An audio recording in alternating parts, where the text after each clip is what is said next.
All right. Good morning. Thank you for your patience this morning as we've had a little bit of technical difficulty. We'll give folks a few minutes here to get started or get situated before we get going this morning. I'm going to close the blinds behind me because that halo is not a real thing.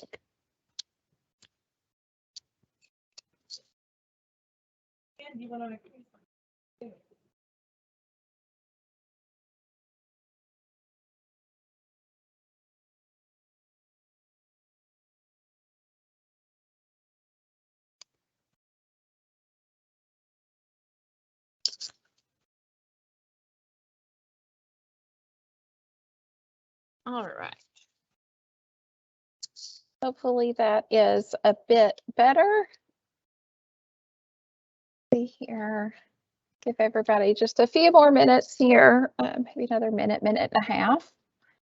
As you're kind of getting in and getting settled, there are some up on the screen, some helpful resources just to have handy as we go through our conversation this morning around local application. The first being the state plan, the second being the FY23 local application guide. This presentation is also on the accountability and data reporting website. I should say it should be. And then I'm seeing some chats in here from Patty and Betsy and Vicki. Everything looking good. Good morning. We've got Christy Cobble and Christy Chafin here with us so that they can kind of manage the chat as we go. They may pop in. Gina, I'm seeing you. It looks like they're saying that you had to log in as anonymous. We're going to do attendance tracking through a survey at the end. So if you're logged in as anonymous, that is A-OK. We're seeing your names when you're populating things in the chat, so we may call you out about that.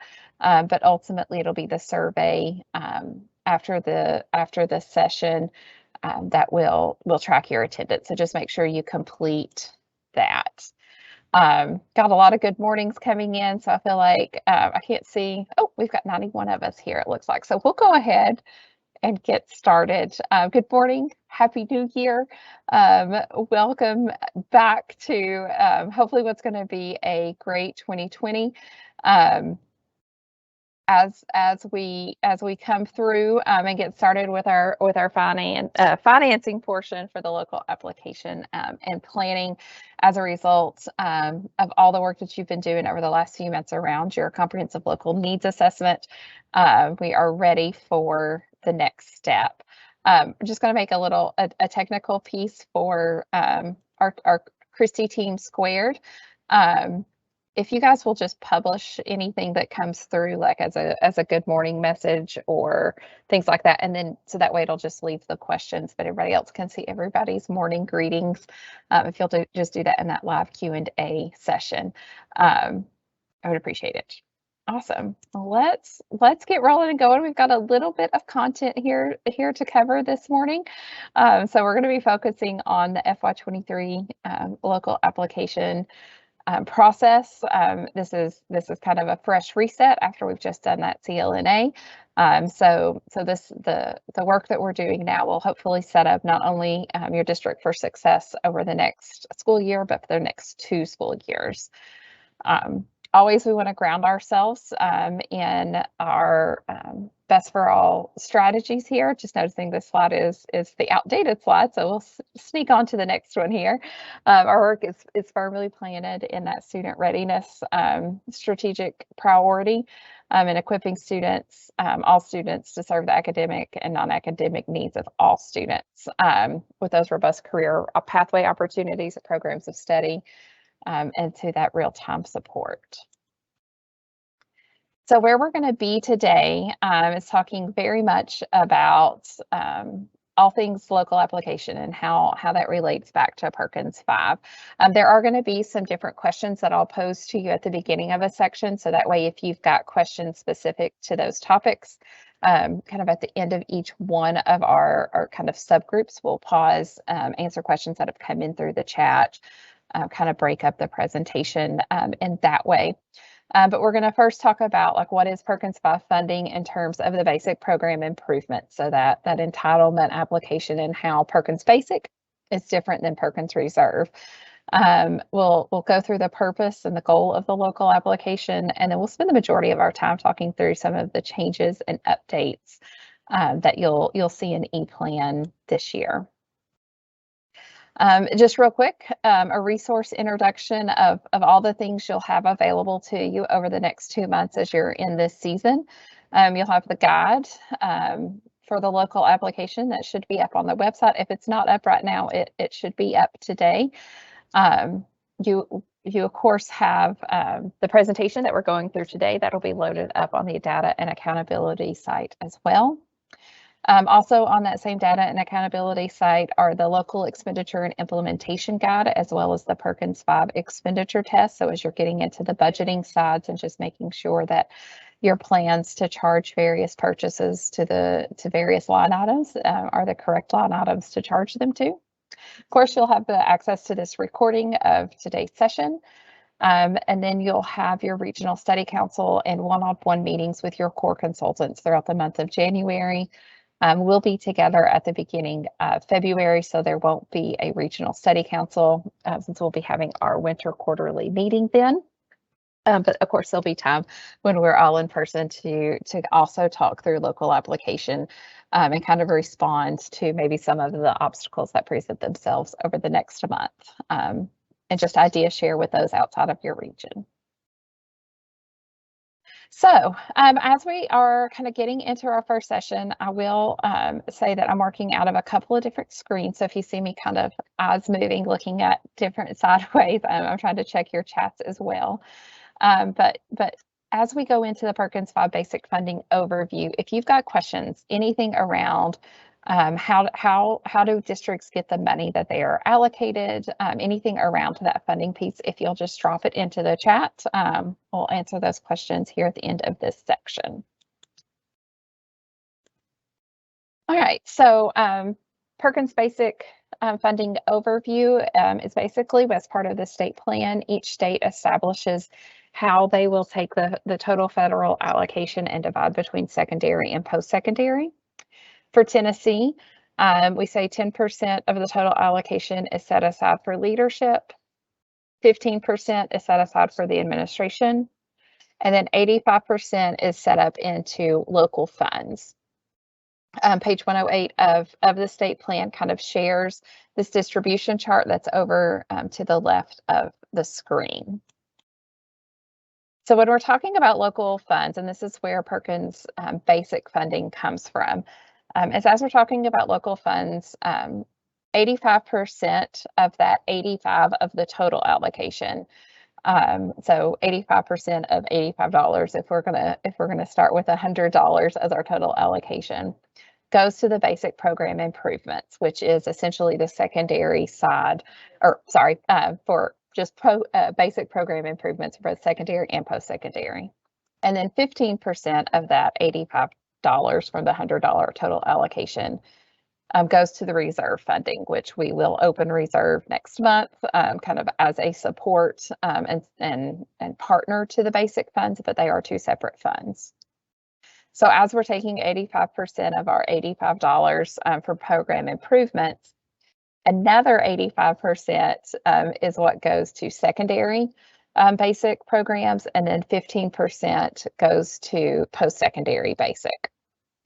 So we refer to the basic program improvements as Perkins Basic in Tennessee. It is formula based. So whenever we're talking about, so we've got this pot of money set aside for secondary Perkins Basic funding. How does that equate to what I get as my allocated funds? Well, it's completely formula based, determined by census data, taking into account population as well as poverty data. In Tennessee, we have decided that each LEA will receive a minimum of $15,000 allocation, regardless of what the formula says. And in order to be able to have access to those funds, each LEA has to submit and have an approved local application in order to be able to claim against those Perkins basic fundings, which is what we're here to talk through today. So what are our funding requirements? We require 5% minimum of the total allocation to be spent on professional development, a 5% minimum to be spent on any performance targets if that's missed for 2 consecutive years. No one is in that situation because of the switch from Perkins 4 to Perkins 5. Excuse me, we are just in 1 year of missing those performance targets. We have 1 year piece of that data right now. So that won't come into play until next year at the earliest.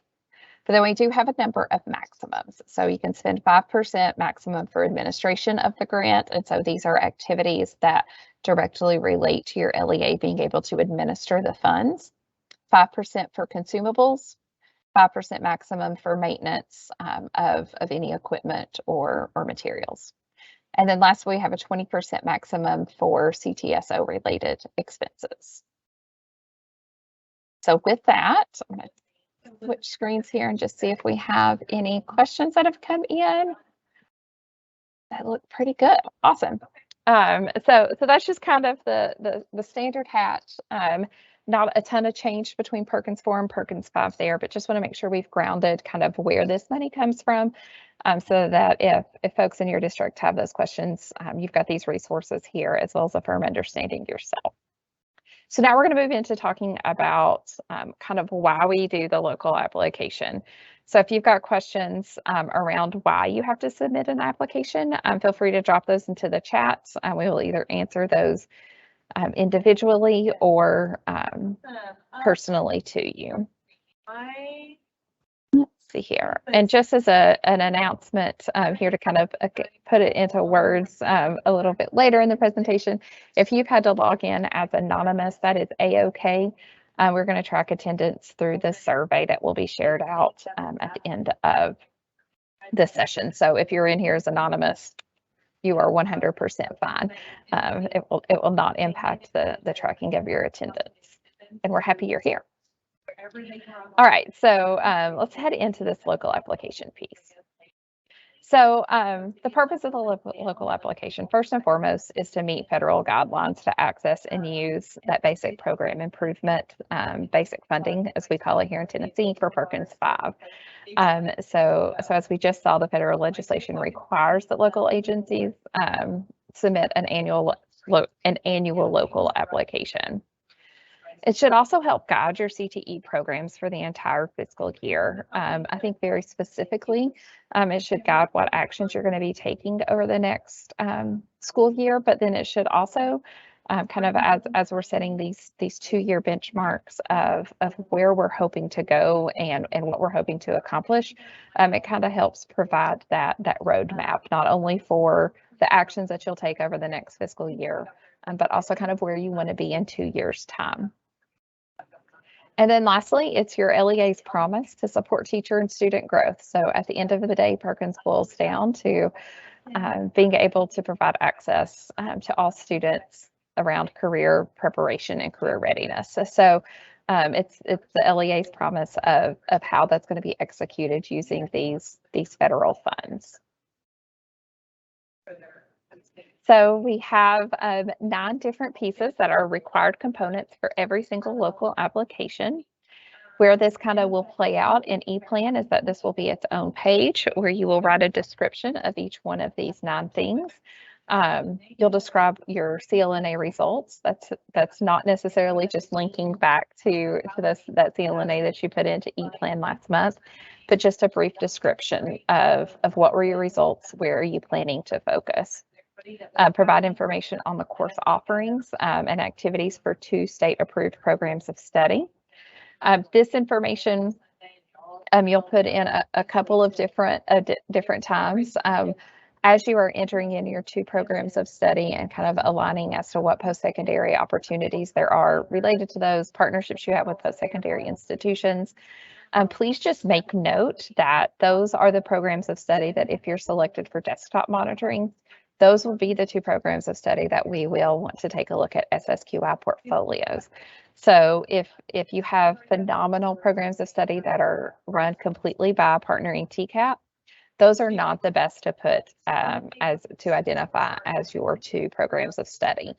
You'll want to do things that are executed within the school system and also have that SSQI portfolio. You'll provide a series of career exploration and career guidance activities that can be in collaboration with your local workforce boards, with those other state agencies and other partners. A description of how your plan over the next year, this application will help improve academic and technical skill attainment. That could be looking back at core indicators of performance. That could be looking at specific technical skills, but you want to describe how the local application will support growth in those areas. Describe how special populations will be prepared for high skill, high wage, or in-demand occupations that lead to self-sufficiency. So how does the local application support those special populations, noting that there are a number of subcategories of student groups that fall within that special populations definition. The local application should also describe work-based learning opportunities. This is more than just enrolling in a work-based learning course. While that course code is tied to our core indicator performance 5S3, when we're talking about the local application required component of that description of work-based learning opportunities, it is looking towards the larger spectrum of what is work-based learning. Can include job shadows, could include internships, could include guest speakers, kind of anything along that spectrum of work-based learning could be included in that local application required component number 6. Also a description of any EPSO opportunities available for CTE students. You want to describe the recruitment, preparation, retention, and training of your staff. And then lastly, a description of how you're addressing or how this local application will address disparities or gaps in performance between groups of students. So I'm kind of hearkening back to the section 1 and section 5, perhaps, of the CLNA, is how are you addressing those performance related gaps, whether it be in content areas, core indicators of performance, or any kind of student subgroup. So this should say FY23, a little error there, but our timeline is kicking off today. ePlan will open today, so the application will be live and available to you in ePlan. Of course, we're having our statewide training live and in the moment. Throughout January and February, you'll have the access to your CTE core consultants. I'll also be hosting weekly one-on or office hours where you can pop in at any given point Tuesdays from 11 to noon Central Time throughout the next couple of months, leading up to March 1st being our deadline to have your local application submitted. And then we will send back approval by June 30th, 2022. For those of you who've been around for a number of years, you know that sometimes between March 1st, we don't get our allocations from the federal government before March 1st. So there is a little bit of fine tuning with your budgets kind of in between that initial deadline of March 1st to the approval in June 30th. So just a heads up there for those who are new to our group that the allocation that we'll start with as of today is basically your total allocation from this year. And then that will adjust as the federal allocation that will be sent to the state is determined by the federal agency late February, early March. All right, so let me check and see if we've got any question here. Oh, we're hearing that somebody needs to mute their mic. I should be the only person, Vicki, who is unmuted. Looks like Christy and Christy are both, but I am in the office today, so apologize if we are picking up side conversations. I'll try to hold the microphone a little closer here. So we've had a little update happening with the local application and ePlan. So if you got questions as we go through this next section around the functionality of ePlan, feel free to drop those in the Q&A box. So our sections look just a little bit different. There's a little reordering and a couple of word changes here. But essentially, whenever you're looking at e-plan, you've got the history log, which is where we can kind of communicate back and forth with one another. We have allocations, which will be where your allocations are loaded. You have the contacts, which identify anybody related to e-plan and in regards to this particular funding application. And then we have our CTE Perkins Basics section, which is where we spend the majority of our time overwhelmingly. And then our checklist, just to kind of use as a check as you are sending your funding application on for district and state approval. We're going to spend the majority of our time this morning in this Perkins Basic section, kind of talking through all of the different subsections there. Which is exactly what this slide says. So as we're looking forward to fiscal year 23 and 24, one big change you'll note is that we are no longer using the term goal. Instead, we are using theories of action. And we hope that kind of creates a little bit of freedom to where it doesn't feel like you're trying to fit a square peg into a round hole through your local application. But you're really stepping back and thinking about big picture. If we do this, then we can expect to see this change in our staff so that students are achieving this particular outcome. And so it's kind of an if then so that theory of action. And it's just really that logical chain of reasoning that explains how change will lead to improved practices as well as improved student outcomes. We're going to really dig into both of those that theory of action section here in a few slides. But you'll notice too that the order of operations has shifted this year from previous years. The budget now comes after the theory of actions, and that's because there's some connections between those two things. So we're heavily encouraging that you work through your theory of actions before you start entering in your budget. And we'll talk through that again here as we kind of dig into these subsections. And Christy, I've got the PowerPoint. For some reason, it's going over both screens. So at this point, if anybody has a question as we're moving through, if you all will just come off mute and one of you just ask the question, and then we can type in that response, kind of a more timely manner. So feel free at any given point to interrupt as we go through. So when we're talking about our eligibility subsection, not a lot of changes have happened here. It's still where you will enter in the CTE Director Employment Standard, where you'll identify the local CTE Director for the LEA responsible for administration of the funds and CTE funded programs. In the eligibility subsection is where you'll identify your two programs of study that we were just kind of talking on. These two programs of study identified in the eligibility subsection should meet all 5 size, scope, and quality indicators, should have very strong portfolios. As a note, again, these should not be programs of study that are executed completely through a TCAP partnership, but should be programs of study that are executed within the LEA. If there is any need for consortium, you'll identify that as well as in the eligibility subsection. If you are not a part of a consortium, which I don't believe we have any consortiums currently within the state of Tennessee, you'll just mark that you are not participating in a consortium. And then the last piece of the eligibility subsection is recognizing or acknowledging the assurances and conditions of this federal grant. So those are available here through the PowerPoint. They're also available in the TDOE document library of ePlan, and also from that eligibility subsection within the local application. You'll be able to click and access those assurances and conditions. And I heavily encourage that you read through those and make sure that you understand what you're clicking you agree to.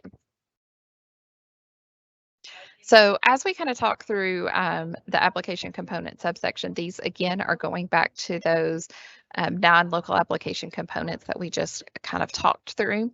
These are all very open-ended questions intended to be description-based. If you describe best by using bullets, great. Do not feel like you have to write a novel. This is not a dissertation request, but it's just a description of how the local application will address each one of those 9 components.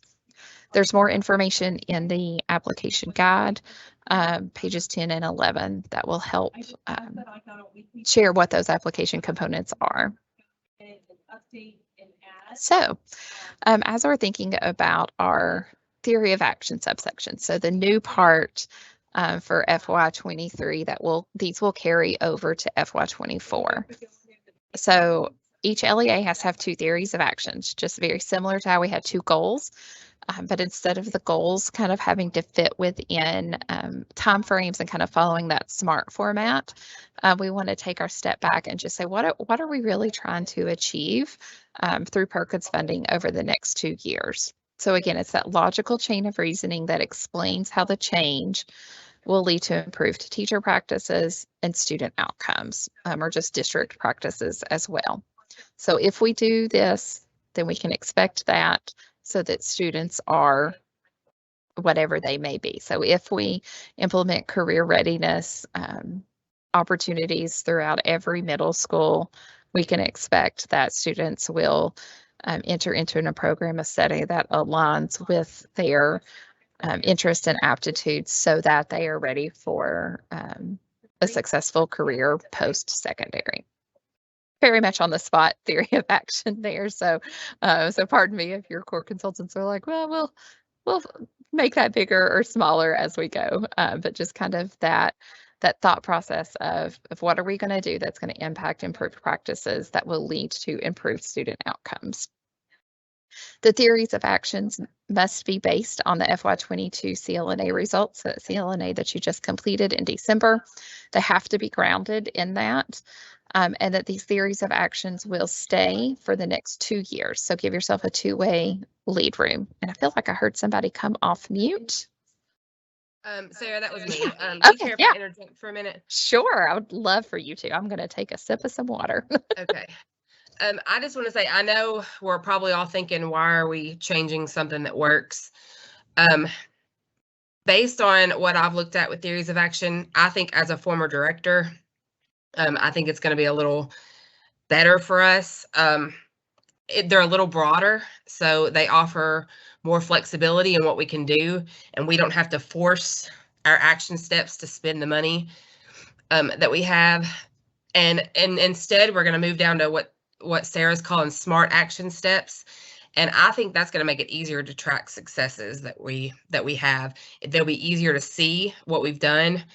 And so I think you guys are going to like it once you kind of get into it. Awesome. Thank you for that. A, for letting me pause and grab something to drink, and B, for that perspective, kind of this being your first year as a core consultant, coming off of a few years of doing local applications. One thing that kind of stood out is that forcing piece. And I would say that if at any given point during the local application process, you feel like you're trying to force something to happen, to stop and step back. Contact your core consultant, contact a peer, because it shouldn't be that way. And so if it is, there's likely another contributing cause that would need to be addressed in order to make it not feel so forced or square peg round hole. Awesome. Chrissy, while you're off mute, are there any questions that we need to address in the chat at this point?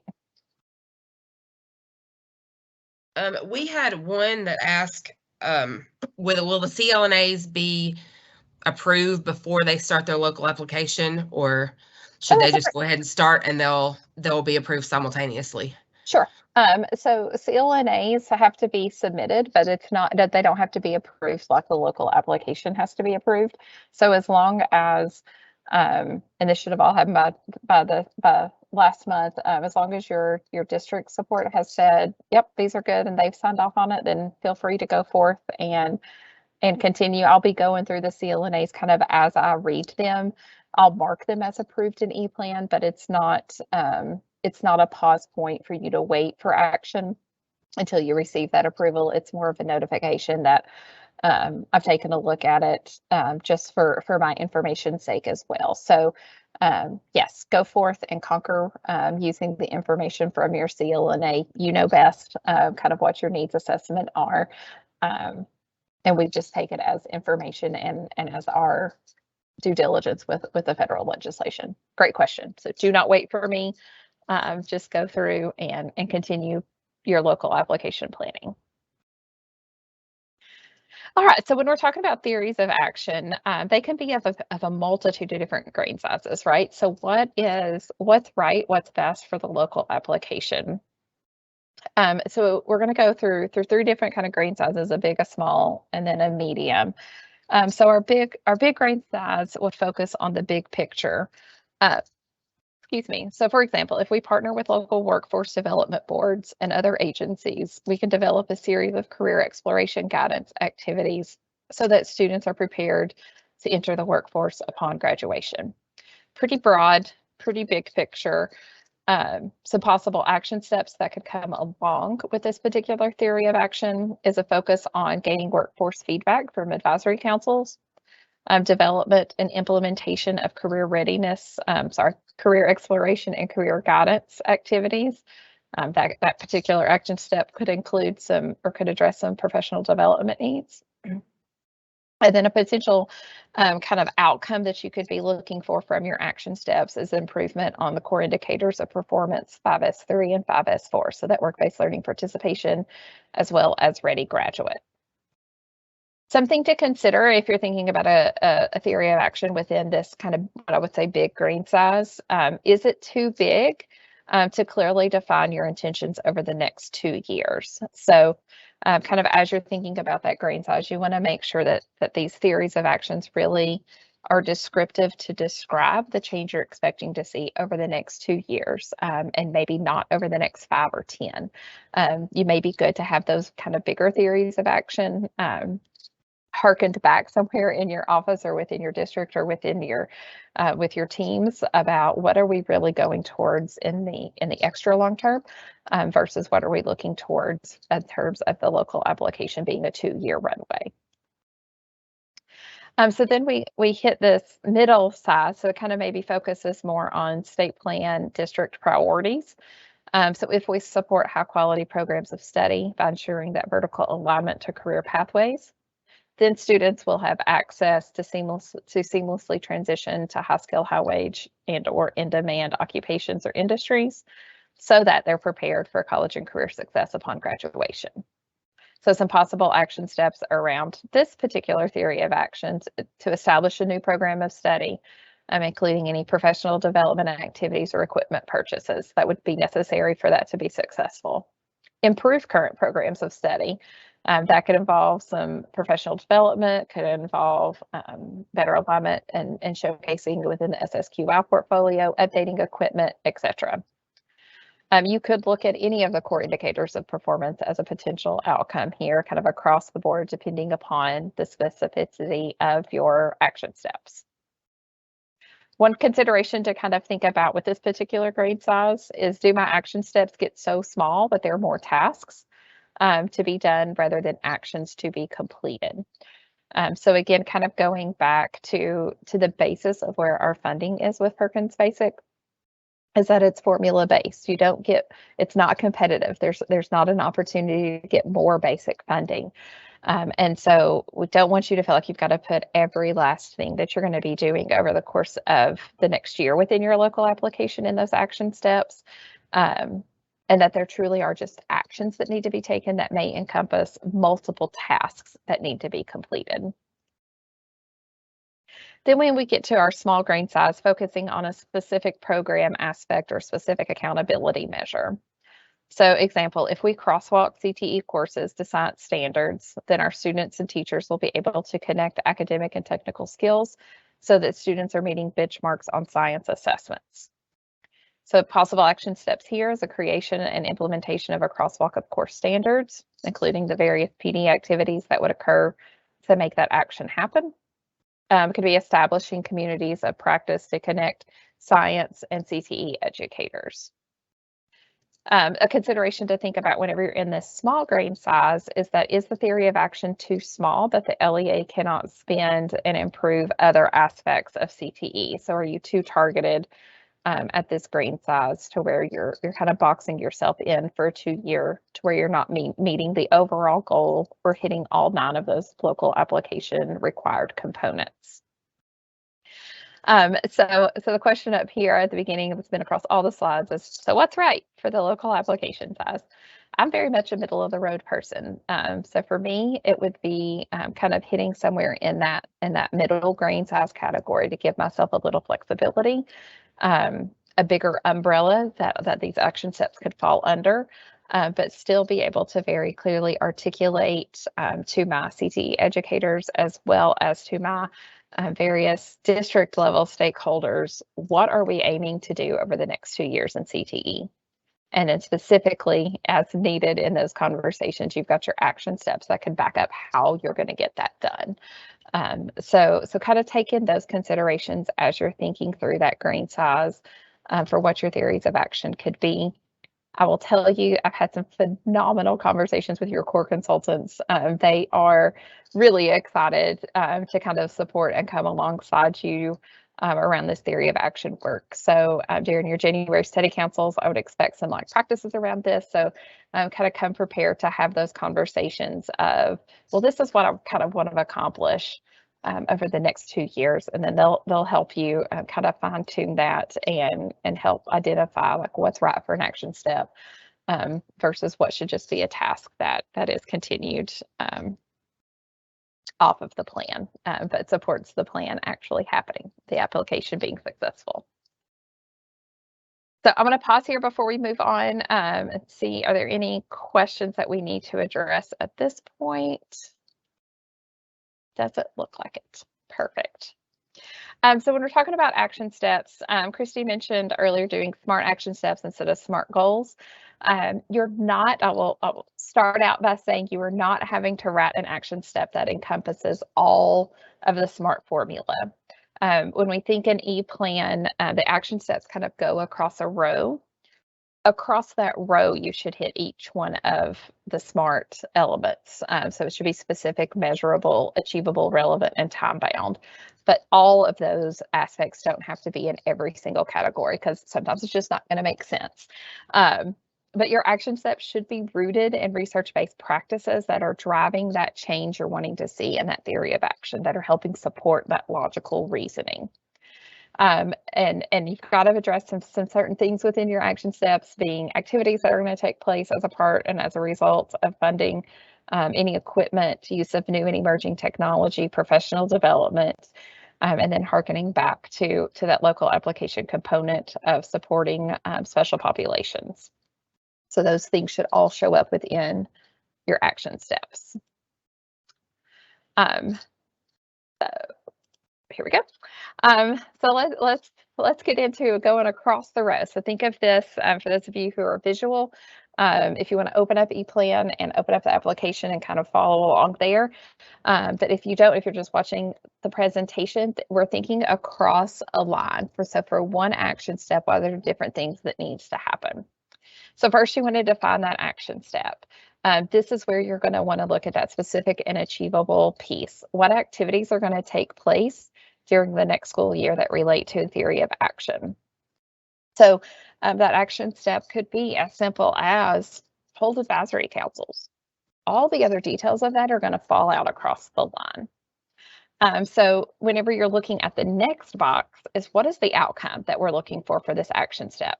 What does success look like? How does the outcome align and reinforce that theory of action outcome for students? You could have multiple outcomes for just one action step. So if our action step is around holding advisory councils, well, we could have outcomes around ensuring that our programs of study equipment are up to date and aligned with industry standards. It could be developing crosswalks with different industry partners to help ensure that students are prepared to meet the industry credential for that program of study. It could be getting feedback on post-secondary opportunities or work-based learning activities. So there's a lot of different ways that you'll know that holding those councils, those council meetings are successful. So don't feel like you've got to have one action step to one outcome. Feel free to grow out those outcomes, putting line breaks in between so that way it's clear to your core consultant as well as other folks in your district, as well as myself. I said these are all of the different outcomes we're looking for because of this one action we're planning to take. And then you're going to describe to us, kind of define that evaluation strategy. So how do you know your outcome has been achieved or reached? Who's going to evaluate that process? Again, each outcome should have at least one evaluation strategy, but just like there can be a lot of different outcomes for one action, there can be a lot of different ways to measure the success of each outcome. So these things can kind of grow out a little bit. Is that if we're taking this action, these are the things that we're wanting to see, and then this is how we're going to mark ourselves and know that what we were expecting to see is what we see, and that we're on track to ultimately impact those student outcomes and improved practices established in the theory of action. So these things kind of build on one another, which hopefully, fingers crossed, will mean you'll have fewer action steps, but those outcomes and evaluation strategies may be a little bit meatier than they have been in years past. Continuing across that line, we've got our connections back to our core indicators of performance, connection back to the CLNA, and then this is new for this year, but connection back to the Perkins state plan, to our 3 priorities there. So for each action step, you're going to indicate within the core indicators of performance where you would expect to see an impact on student outcomes there. You're going to identify just with a checkbox as to which section of the CLNA this action is helping to support, and then align to the state priorities as to is this action helping around that comprehensive career exploration, aligning career pathways, or high quality work-based learning and ready graduates. So kind of aligning back to those bigger pieces with each action, just quick check boxes there. Then our next, kind of continuing down the row or across the row, we start looking at our achievable and time-bound piece, which is that action timeline. So when will the activity take place? This has been updated from previous years to be a checkbox. So you'll see that you've got July to June as options, but your first option is that it's going to occur monthly. So if something is reoccurring every month throughout the year, you don't just have to say it's happening all year long, but you can define that piece and that it's happening monthly. Whereas if something happens every other month or once a quarter, you can just kind of check the months in which you anticipate that action to be taking place, but you don't have to click all 12. The next category, kind of going across the line, the next 2 are looking at the professional development. Not a lot of change here from what we have been previously, but any professional development that would that's going to be required or supported to help make the action be successful, either in implementation development, kind of whatever that action may be, what professional development activity can support it, and then who's the ultimate audience of that PD activity. Sometimes it may be all 4 of these categories. It could be teachers, admin, counselors, and paraprofessionals. Sometimes it may hit on just one or 2 of those categories. So you just check those boxes there.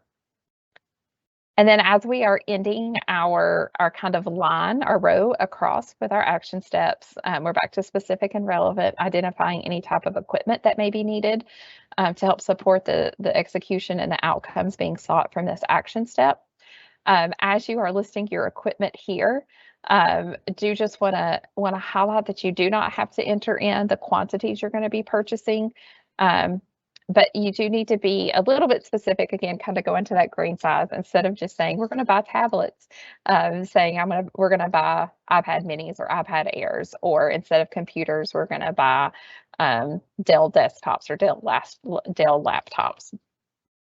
So again, the quantity isn't so specific, isn't important here so much as whenever we're going through your local application for review for approval, we're looking to make sure that all of these pieces of equipment are allowable.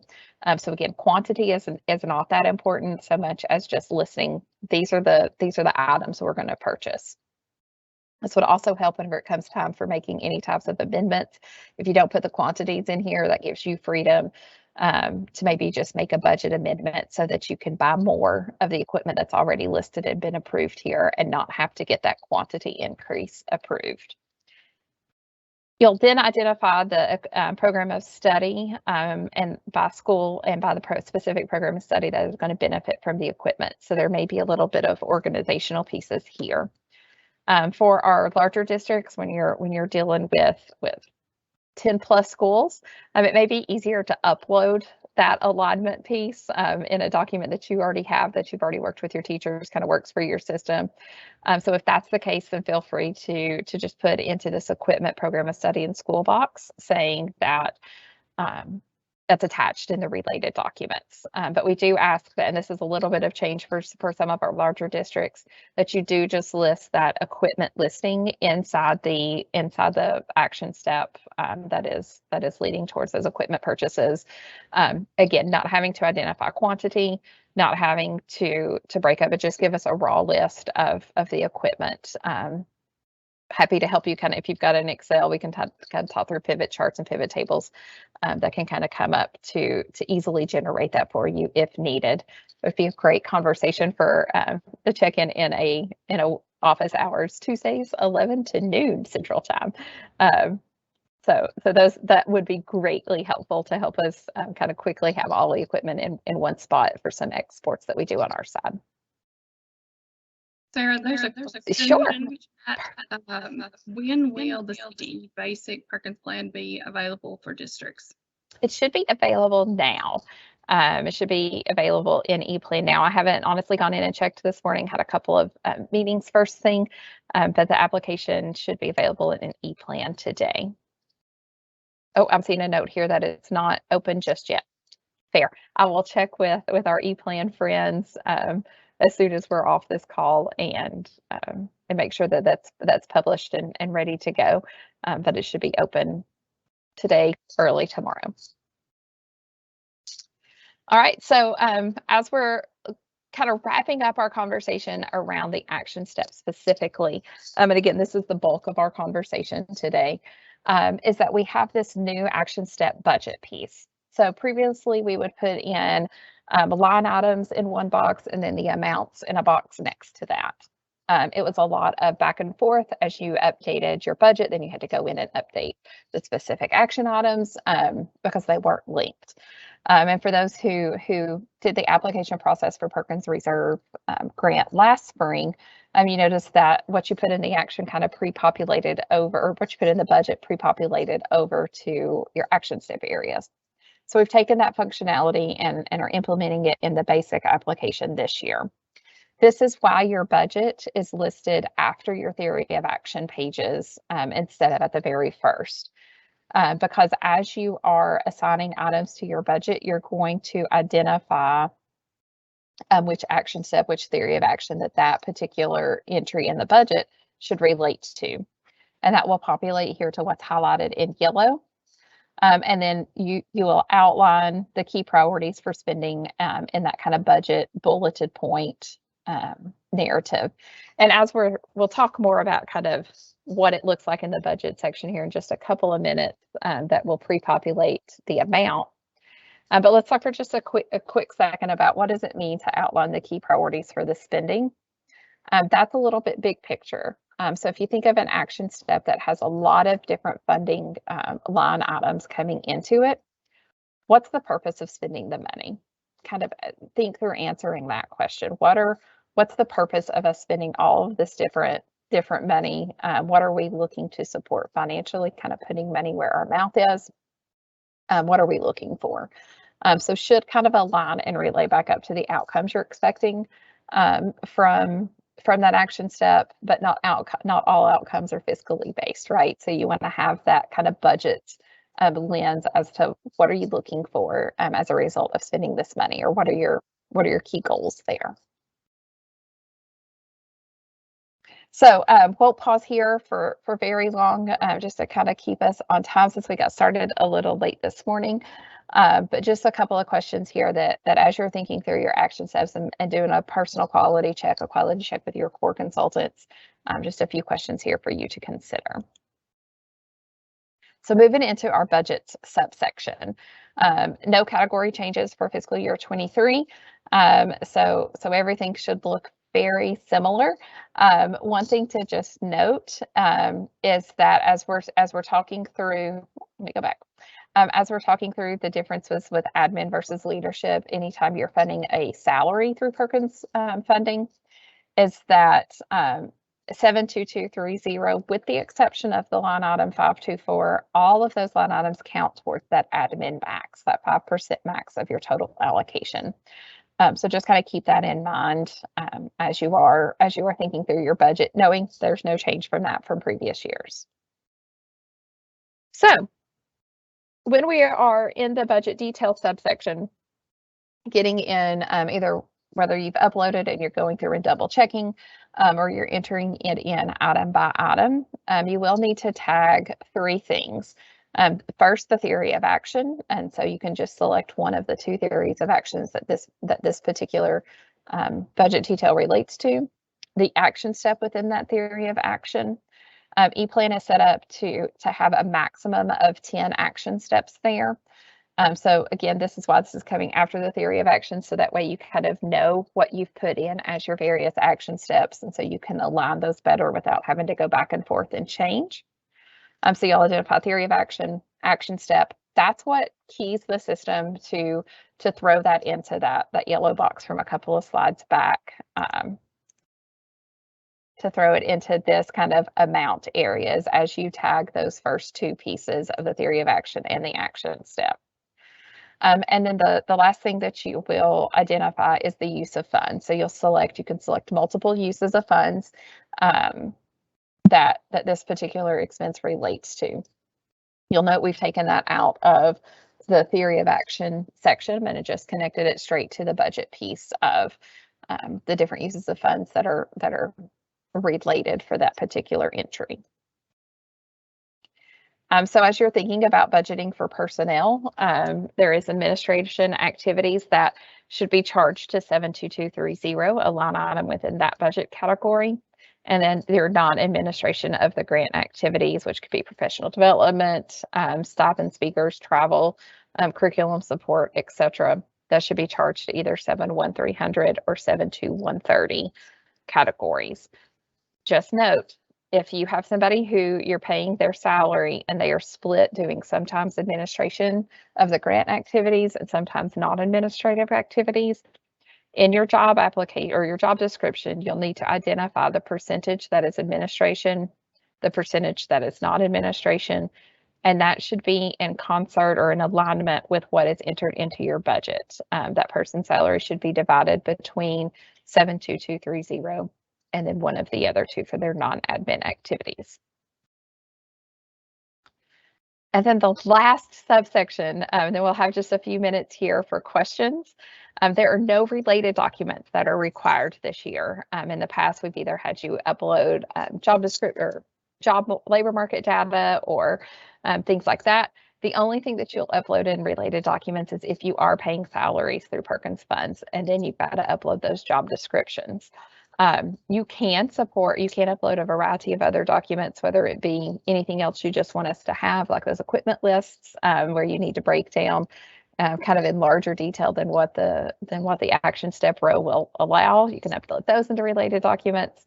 None of us are to the point of a core indicator performance improvement plan, and I don't believe anybody has a rule waiver, but those are all things that could be uploaded into that related document section.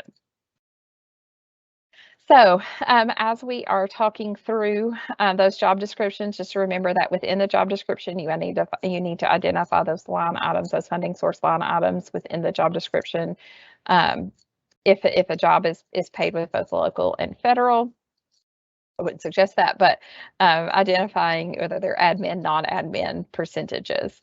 You can summarize the benefits in that job application, give you, again, just some markers for the budget categories here. And we're referencing back to the slide a few slides back. And I will say, I'm going to go back here just real quick. I will say that this was one of the big reasons that local applications were returned last fiscal year, is that the funding wasn't divided within the budget, and it wasn't identified on the job description, or there was some inconsistency there. So that would be my biggest takeaway from the last review period, is just making sure as you're paying personnel that it's consistent across all documentation there, as well as your budget items. So what does technical assistance look like? This is our kind of last big slide here. I've mentioned a couple of times that I'll have office hours every Tuesday from 11 to noon Central. You'll be able to click on the link that's included in this slide to be able to add that to your calendar. It is a normal Teams meeting, not one like we're in today where we can't, where everybody can't come off screen and off mute, but it is just like a normal meeting, virtual meeting room. Of course, from CORE, you'll have your January Regional Study Council, scheduled one-on-one support and office hours as they establish those. And then I'll end with just a resource reminder and leave these things up on the slide as I try to find you all again and answer a couple of questions. We got one here from asking around the exact allocation as you were starting to plan today, plan off of that total application you received for FY22. Don't anticipate that going down. Would just kind of have in the back of your mind if it were to go up a little bit. Reasons that your application or that your allocation may fluctuate are things beyond your control. So depending upon kind of what population shifts may have happened, that may indicate or may result in a change in your total funding allocation for Perkins Basic. And so with that, I don't see any other questions, and we are knocking on 10 o'clock. So again, I'll check with, oh yes, go ahead. Can I say a few words? Absolutely, I would love it. I just want to say, as a previous CTE director in this new implementation of writing the Perkins plan, I do feel like previously I spent lots of time, lots of hours developing those long, awkward action steps. And I feel like the new implementation as we move to theories of action and separating out those SMART responses within the action steps, I feel like last week, whenever I went through the process of developing those, that it only took me a few hours versus lots of hours to complete that task within the plan. Awesome. So hopefully that gives some hope that this is hopefully becoming a more streamlined process that doesn't feel extra, doesn't feel incredibly cumbersome with funding. You know, we've got to be able to clearly establish kind of what our plans are to spend the dollars allocated to us. But again, as you're going through this process, if you feel like you're really just trying really hard to make something fit that you want to fit, take that as a pause point, step back from it, reach out to your core consultant, join an office hour, and then let's talk through that. Because if it feels like you're forcing it, that should be a pause point for you to kind of step back and see, why are we forcing it? Is there an easier way to get accomplished what you're trying to get accomplished? So I think I can speak for the core team when I say we are here to support. We recognize the next 2 months, everybody will have different kind of moments of free time to be able to work on your local application, but just work with your core consultant, join in those hours. Don't wait until the last minute. It's hard when the core consultants get half of the region, the smallest region. I think that's still 5 or 6 folks who are waiting till the last minute and want that support. Use the 2 months to your advantage to have those conversations early, so that then you're prepared to wrap up and have all of your LEA approvals by March 1st. So with that, we're at 10:01. So I want to wrap us up this morning. Excited to see you in under a month at the Drury Inn in Franklin for our winter CTE director meeting. If you haven't received the invitation to register for that, reach out to your core consultant and they can forward that to you. It'll also be coming out again in tomorrow's CTE educator newsletter, the direct link to register. But if you have questions, look forward to seeing you either in office hours or in my inbox. Happy New Year. It's great to be back together.